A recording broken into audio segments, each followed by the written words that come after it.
Chris Chope's attitude was not that he was in favour of upskirting. I'm not seeking to defend him. I think he was wrong, but I'm simply seeking to explain. His argument was, if this measure is so important, the government should introduce the bill as a government bill. But that's the system. That's the system. Who is Christopher Chope to say there should be no such thing as a private member's bill? And one person can object and stop it. Yes. Explain that to me. The answer is that bills become law as private members' bills on the basis that they are widely popular and that there is consent.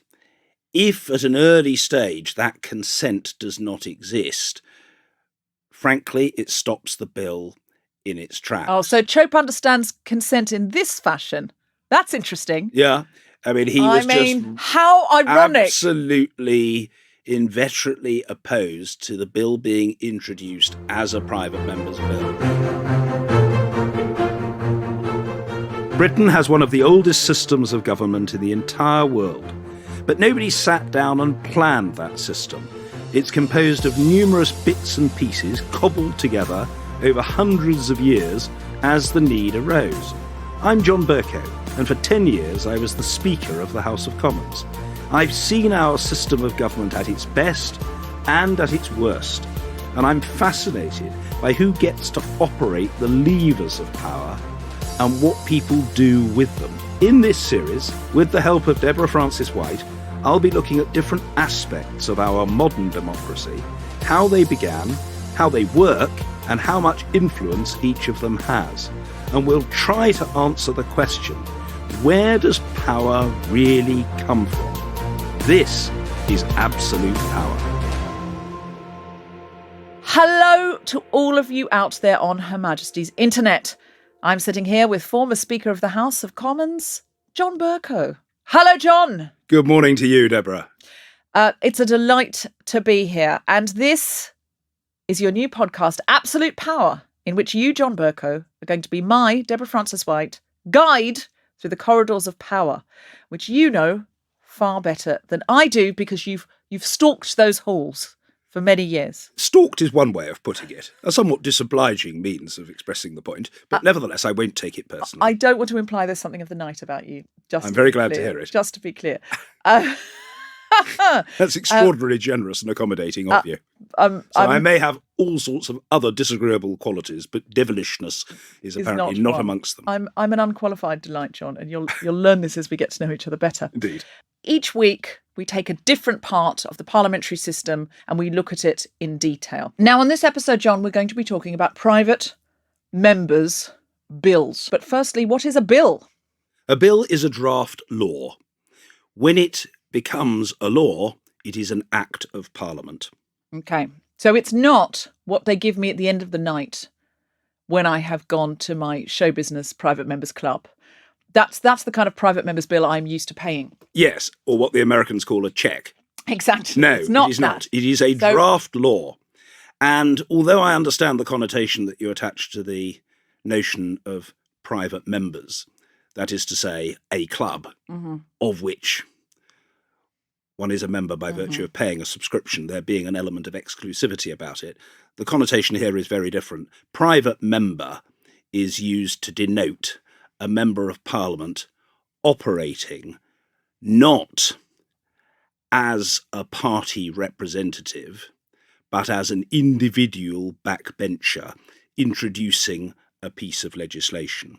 There is usually a considerable appetite amongst members to introduce a draft law, that is to say, a bill, a private member's bill, as a consequence of which there is, at the start of each parliamentary session, typically a ballot, and people enter their names in the ballot, and if they are drawn in the top, let's say 10 or so, they have a chance to introduce a bill. Very often members who put in the private member's ballot haven't decided at that point what bill they would introduce if they were successful, but when they become so, they are usually on the receiving end of a very large flurry of letters and emails. Requests. What you've just said to me, I think, John, is it's a raffle. It's run like a raffle. All of the backbenchers put their number in and the Super Bowl and all of that.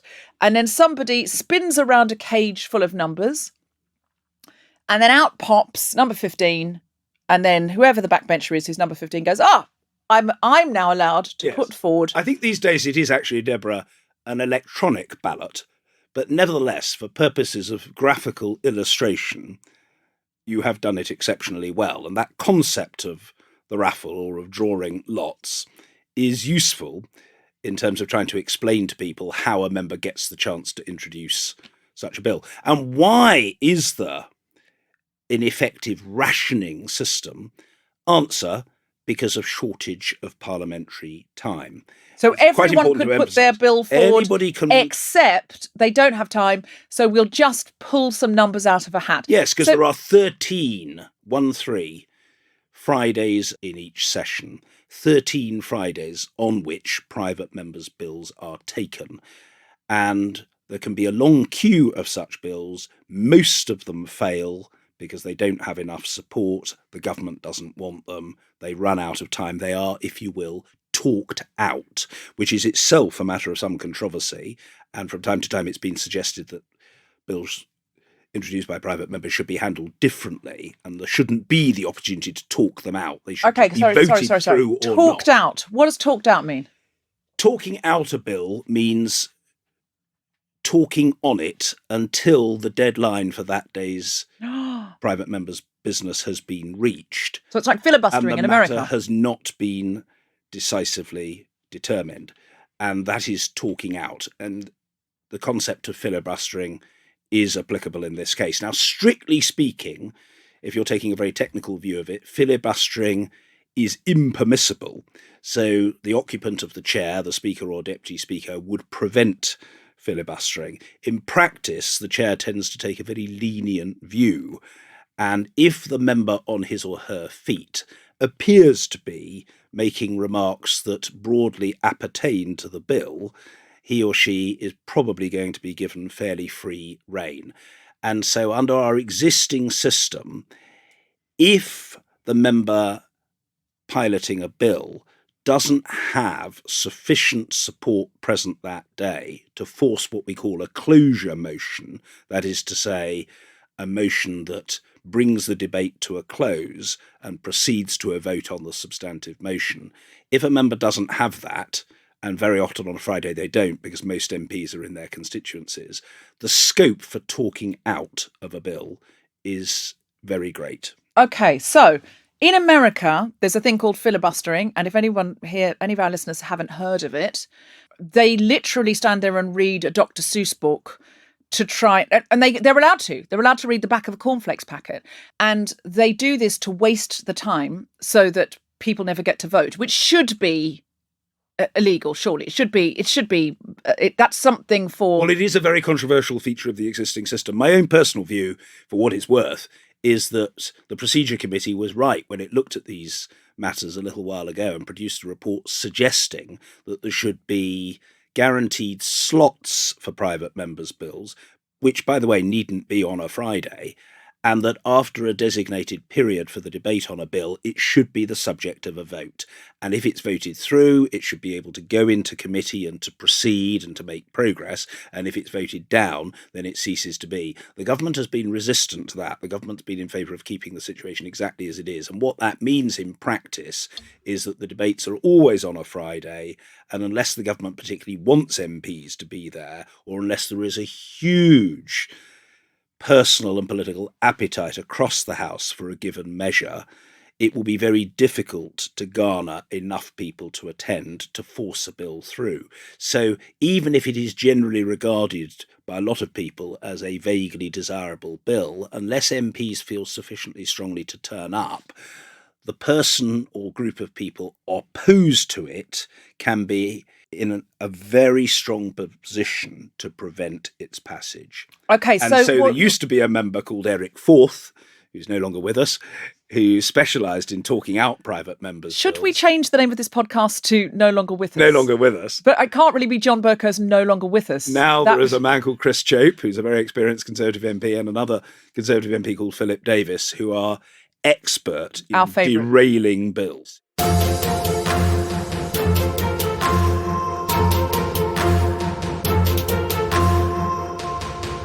So my friend, Gina Martin, she went to a music festival and a man put his mobile phone camera up her skirt and took a picture without her consent or permission. He was a stranger. She didn't know him.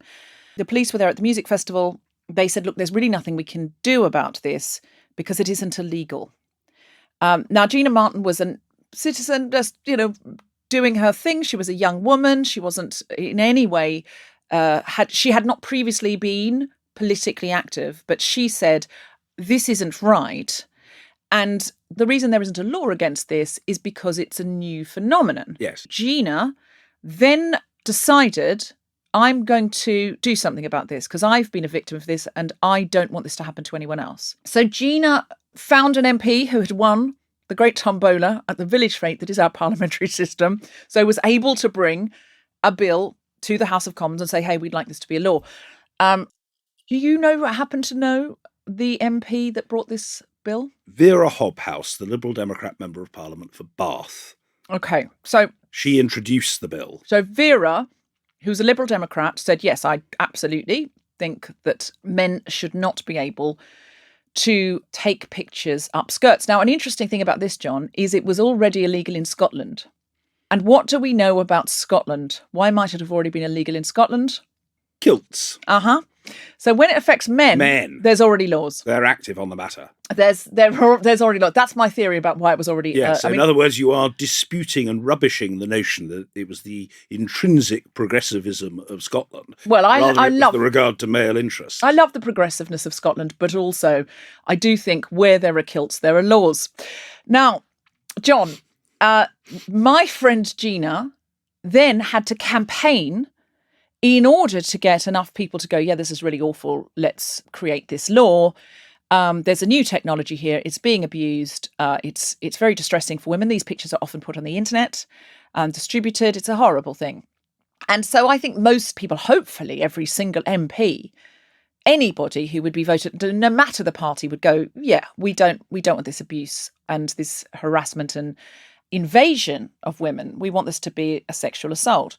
And so there was an MP that voted against it. Who was that? Chris Chope objected to the bill and therefore it didn't progress any further. It was in a list and at the relevant point, he, if memory serves me correctly, shouted object and it wasn't able to proceed further. Why? And there was annoyance on both sides of the House.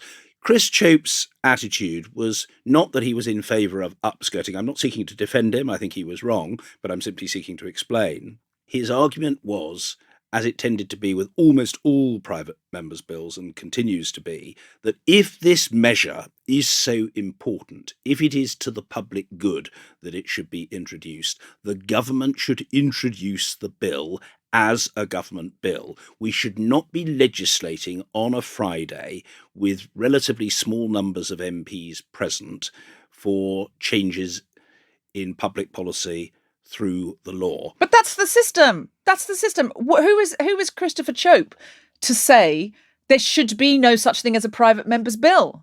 And one person can object and stop it. Yes. Explain that to me. And I don't mean, I'm sort of basically saying, John, explain yourself in as much as you presided over a house where one person can object and everyone has to just go, yeah, fair enough.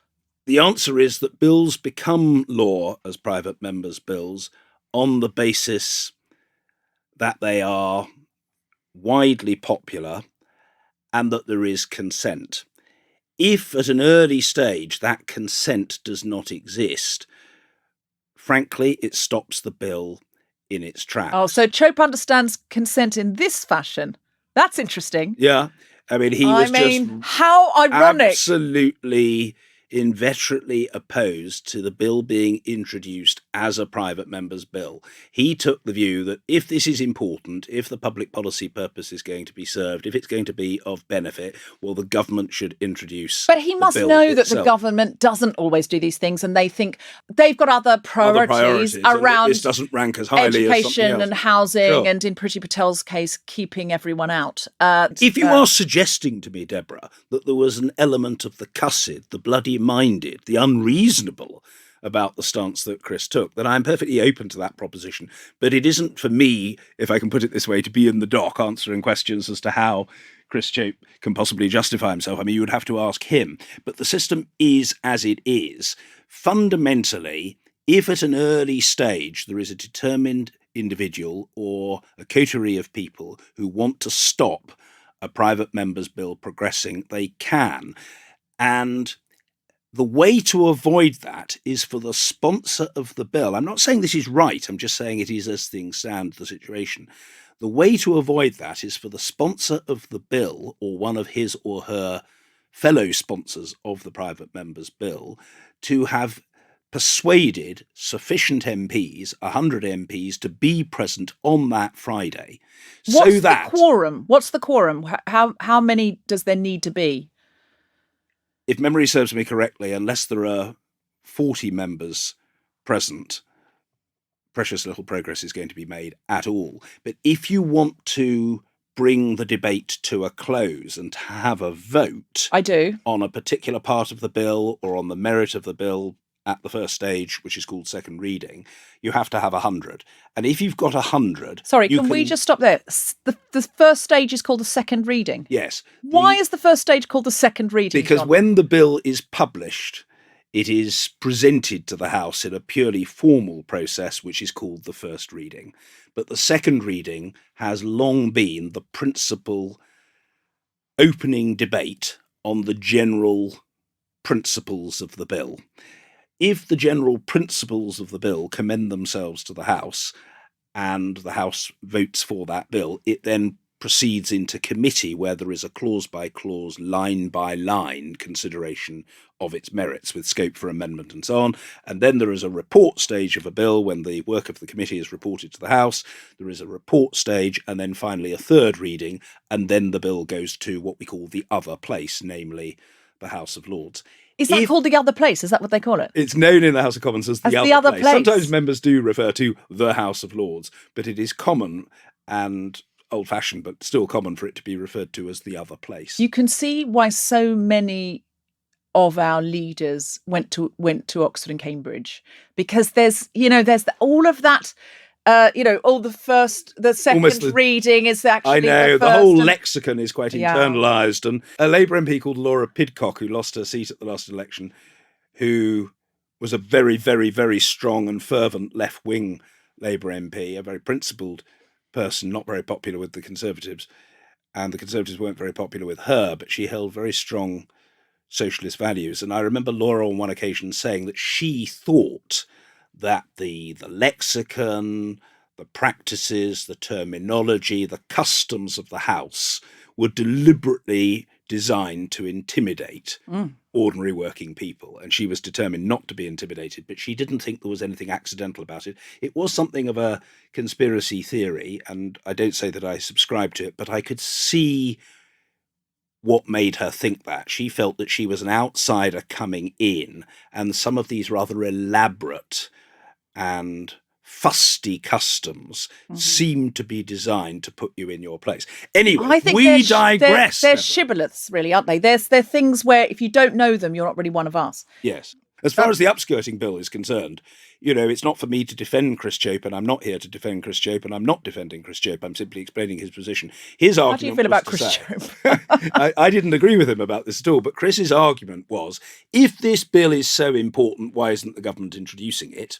And you may well say, of course, there are very good reasons for that. Shortage of time, prioritisation of other issues. Tory government. Etc. He would then say, yes, but if this member is introducing this bill and telling the House how important it is and how well supported it is, why is this member not able to produce 100 colleagues on the day to seek from the Speaker permission to put a closure motion. Would the Speaker grant a closure motion if there were 100 members seeking it? The answer is yes, after a given period of debate. That given period isn't precisely prescribed. It's up to the discretion of the Speaker. But in general terms, what I would say is that either in relation to a vote on second reading or a vote on a clause in the bill, the Speaker, the Chair, would want to satisfy him or herself that a reasonable period had been allowed for debate on that matter. What might that mean? It might mean a couple of hours, but would it mean 6 hours? Almost certainly not. On a number of occasions, when I felt that, to coin a phrase, everything had been said, but not yet by everybody, and there was a clamour for a division, for a vote, and 100 people wanting it, I would tend to take the attitude, let there now be a vote. Let there be a vote. So you would decide as the Speaker. The Speaker has the authority to decide whether there should be a closure motion vote or not. We get the idea, we get the picture, we're ready to vote. Vote now. Yes. And then... Now, the most effective of the parliamentary vandals were quite skilled at appearing to focus on a bill, and so they didn't completely divert from it. Because in this country you can't read Dr. Seuss. You can't read Dr. Seuss. You do have to be developing an argument that relates to the bill. You can't just read Dr. Seuss You or have to say, a list of names from a telephone directory. No. But Chope could stand up and say, I do not like it, Sam I am, I do not like this bill. Yes, Chris Chope is experienced at it and relatively dexterous, as is Philip Davis, and they will tend to talk about the bill, and they will take almost any number of interventions from colleagues. And there was always an awkward situation for people who opposed them and wanted a bill to progress. On the one hand, they were sometimes quite infuriated, other members, by what Chris or Philip was saying, and wanting to pop up and say, will the honourable gentleman give way? Can I say to the honourable gentleman that what he's just said about the bill is completely unfair, disobliging and inaccurate? Mm-hmm. And they'd want to get that on the record. The trouble was that the member concerned, let's say Mr. Chope or Mr. Davis or, in days gone by, Eric Forth, would love to give a very full reply because that would take up further time. And I remember we used to call it in-flight refueling. When I was first a member of Parliament, I was part of that awkward squad. I'm revealing my guilty secret here. So you've done this? I don't think I personally caused a private member's bill to fail, but I would sometimes assist Eric Forth in the early years that I was in the House. I would say, would my right honourable friend give way? And Eric would say, well, Mr. Deputy Speaker, I am actually trying to bring my remarks to a close, but yes, I'll give way to my honourable friend. And I would interrupt with a question, and Eric Forth would tend to say, well, Mr. Deputy Speaker, my honourable friend makes a very powerful point, and in fact his inquiry is so discerning that I think it warrants quite a comprehensive treatment in response. And I hope the House will forgive me if I attend to my honourable friend's point in some detail. This is your version of Dr. Seuss. Eric Forth was fond of engaging in some preliminaries, and he was very skilled at it, and he would speak for a quarter of an hour or so, and then he would say, now, Mr. Deputy Speaker, turning to the bill itself, comma, and you knew that he was about to launch into a further fairly detailed and comprehensive treatment of something. But do people give up and go, I'm so bored now, I'm going to leave? Well, people often did leave, but then that just left him free to occupy the field. And, you know, from time to time, he would tease and rile members opposite by saying, Mr. Deputy Speaker, the House will be pleased to know that I am approaching the conclusion. Labour members would look absolutely relieved and delighted. Pause. Of my preliminary remarks. Oh my God. This isn't right. Like, I don't think the House of Commons should be held hostage. So like Eric this. was very skilled at it, but it was a form of parliamentary destructiveness. And as I say, he was an expert at it. He did it with considerable guile and parliamentary awareness. But it raises the question, is it right that the consideration of legislation should be done in that way? My own personal view is that it should not be. I think that there ought to be allocated slots. There should be a debate on the principles of a bill. The House should then be able to vote on whether it thinks that bill should go through to committee Agreed. or whether it wants to dispose of it.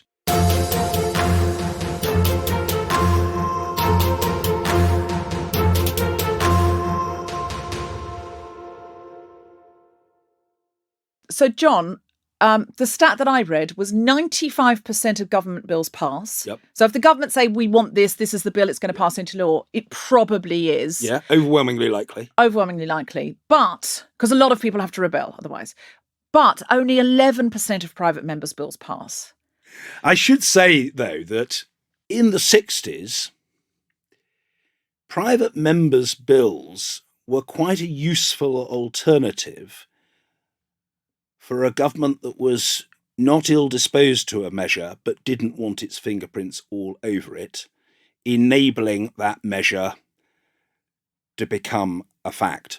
So, for example, in the 1960s, the Labour government was not altogether illiberal on the matter of homosexuality, but it used to be said that Harold Wilson was nervous of decriminalising homosexuality because he represented Huyton in the northwest of England with a very strong religious community amongst his constituents who on the whole were not keen on the legalisation of homosexuality. What happened was that a Labour MP, a backbencher called Leo Absey, introduced the Sexual Offences Bill 1967, and that became law with the support, not altogether tacit, reasonably explicit, but not official, of Roy Jenkins, the then Labour Home Secretary. Or to give another example on a very controversial issue on which there are very strongly divergent opinions now, and there certainly were then, David Steele, the Liberal MP at the time, who became a Liberal Democrat, introduced the Abortion Bill 1967. And 1967 was a great year for private members' bills. So that was quite a significant year for private members' bills. So this is really interesting because most private members' bills don't pass. Most government bill, is it? Do I say government bill? Most bills are government bills. So government. So and most of the time, if the government doesn't want, and I think I started by saying if the government doesn't want a private members' bill to become law, you can almost certainly bet your bottom dollar that it won't become law. There is one exception. There are exceptions to everything in politics. And the one exception, Deborah, I suppose, is if the government hasn't got an overall majority, and if there's a strong will elsewhere in the House for a particular course of action, that particular course of action can transpire. But what you're saying to me is if it were not for private members' bills, we would not have legalised homosexuality in this country, certainly not as soon as we did it. It probably would have happened, but it would have been delayed. But I mean, hopefully by now. So it's a sort of sneaky way of having large quantities of delicious cake and then going, oh, more cake. Mildly circumlocutory way of achieving the objective. Yes. That is to say, not spoken out for directly and trumpeted from the dispatch box. So facilitated behind the scenes. So are those the ones that get through? By parliamentary acquiescence. This is it's because at 11%, so a very low hit rate. Yeah. Are those the ones that get through? The ones where really there's a sort of unspoken whip for it? Yes, I think that's true to say. Where there is very strong support across the House and an inclination to make it happen, it can get there.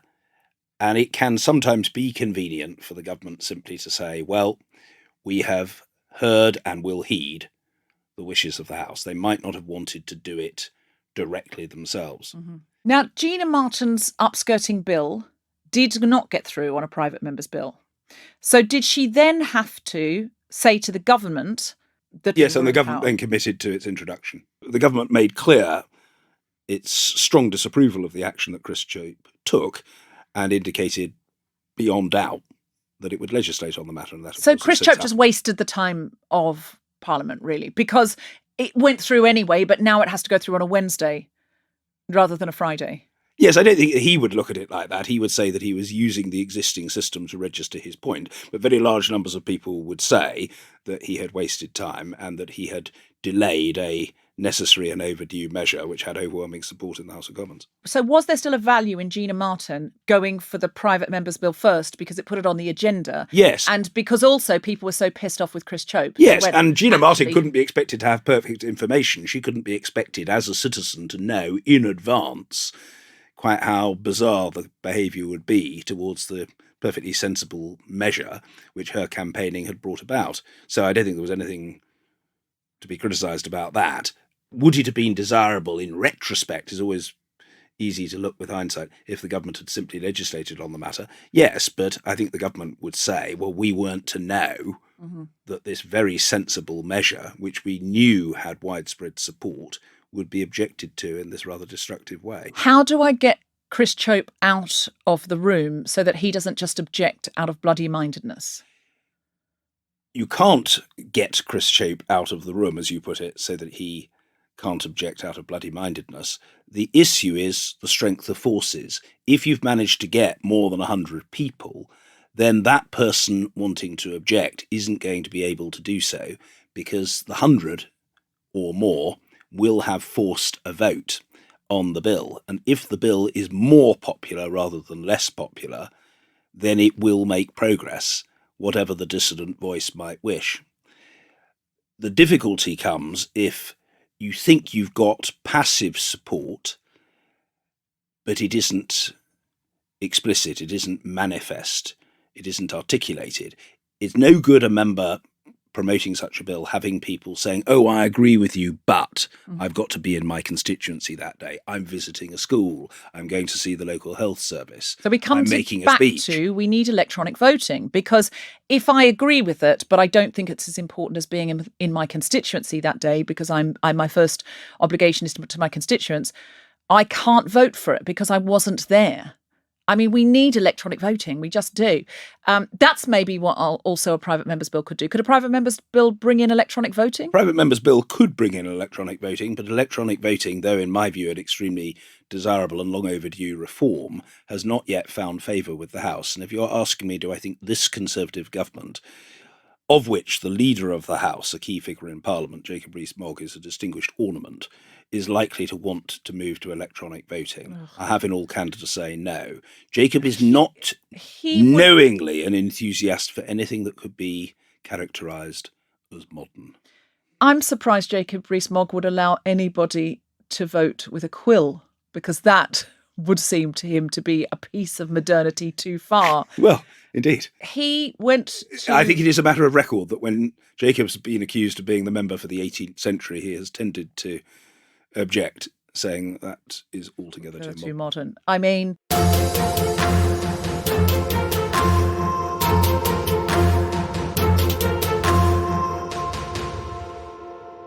We've got a question from a listener. EB on Facebook says, is there a problem with the press overreacting to news of private members' bills being introduced, which have almost no prospect of becoming law?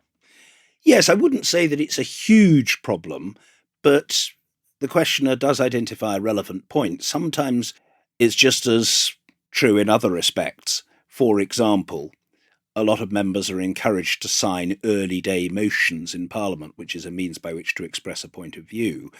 The difficulty is that quite a lot of constituents wrongly imagine that early day motions are voted upon or even can become law, and that's simply not true.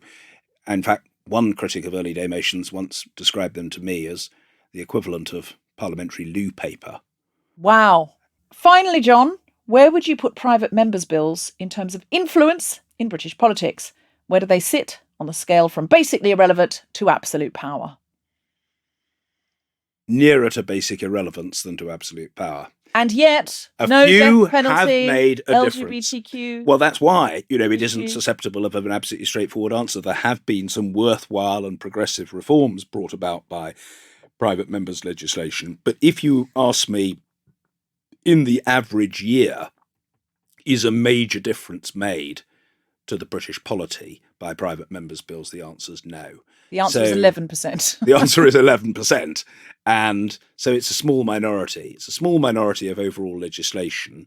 And of those private members' bills introduced, as you say, they're almost 9 times out of 10 going to fail. So there's no way that they could be said to constitute absolute power or anything near to it. They can make a difference at the margins and have done so, but are they the most reliable or predictable source of meaningful change? No. The government's legislative programme will tend to be. That of itself is not only inoffensive, but probably right, because for the most part, in most situations, on most issues, if the government feels strongly enough that a bill is desirable and will command widespread support, they should be expected to find the time for its introduction and passage, and often do so.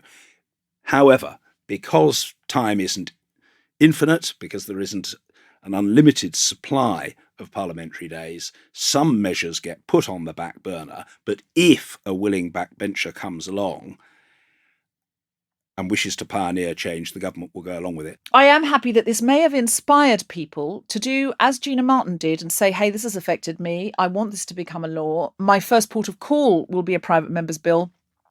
But when Chris Chope, for reasons known only to him, and by the way, the word chope did become an insult in feminist circles for a long time. If he's going to be such a chope about it, at least we have brought it to the attention of the government, and we may be able to pass it into law another way. And in fact, Gina was successful. So please don't listen to this and think, oh, there's no point, because there is a point. Firstly, some of the most progressive things that have ever happened in this country have been brought about through private members' bills. But secondly, this is a big billboard for you. Even if you don't get it through, it does bring it to the government's attention. So please, if you're listening to this and you want to effect a change, ask your MP who has won the great tombola. Who's won the raffle? I'm sorry, this is our system, but it just is. There's nothing I can do about it. Who's won the raffle? And go and speak to them and see if you can get your cause away. You have summarised the position extremely pithily. That is what a constituent should do. You have been listening to Absolute Power with me, Deborah Frances-White. And me, John Bercow. Recording facilities were provided by Spiritland, and the music was by Hannah Ledwidge. The producers for The Spontaneity Shop were Ned Sedgwick and Tom Zielinski. Absolute Power is part of the Acast Creator Network and the House of the Guilty Feminist. For more information about this and other episodes, visit absolutepowerpodcast.com.